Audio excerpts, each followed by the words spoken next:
पूछ रहे हैं सुनीता जैन जतारा से। नमोस्तु आचार्य भगवान, नमोस्तु। क्या हम शोर सूतक जैसे घर में होता है तो मोबाइल में निकाल कर जैसे भक्तामृत जी का पाठ है और भी कुछ स्तोत्र वगैरह पढ़ सकते हैं? पढ़ सकते हैं, खूब पढ़ा करो। नमोस्तु आचार्य भगवान। अगला प्रश्न पूछ रहे हैं जिनागमपंथी पुष्पेंद्र जैन रामपुर मथुरा से। उससे पहले पूछ रहे हैं रिया जैन भानपुरा मध्य प्रदेश से। नमोस्तु आचार्य भगवान। गुरुदेव, मंदिर में घंटी किस प्रकार से बजाना चाहिए? घंटी बजाने का क्या कारण होता है? नमोस्तु आचार्य भगवान, मार्गदर्शन करें।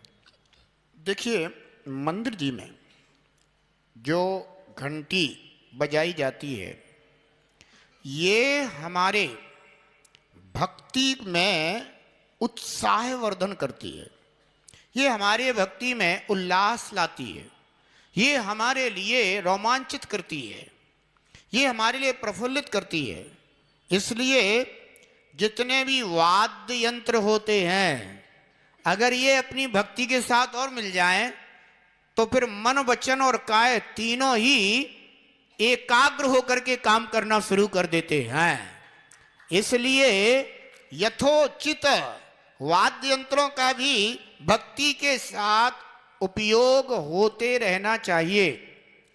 देवी देवता भी होते हैं, वे भी जब भगवान जनेंद्र देव की भावपूर्वक भक्ति करते हैं तो अनेक प्रकार के वाद्य यंत्रों का उपयोग करते हैं।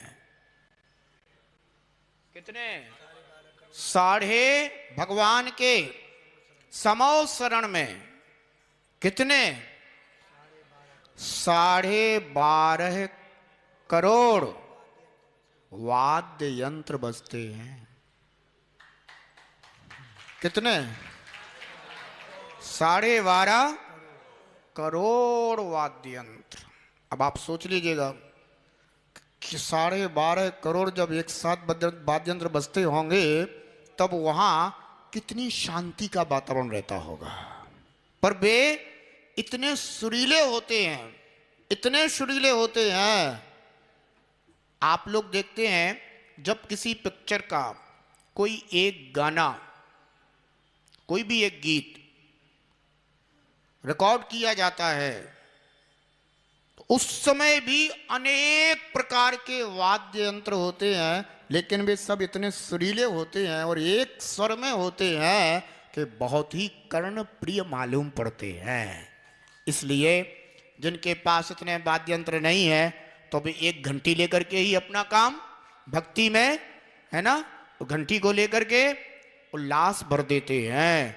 सच बात तो ये है कि मंदिर में अगर एक घंटी भी बजने लग जाती है ना तो अड़ोस पड़ोस में जितने भी लोग होते हैं सभी को ऐसा लगता है कि चलो मंदिर, अब मंदिर में भगवान जिनेंद्र की भक्ति प्रारंभ हो गई है। इसलिए खूब भावपूर्वक जो है ना भक्ति करना चाहिए और खूब वाद्य यंत्रों का भी उपयोग करना चाहिए, ऐसा।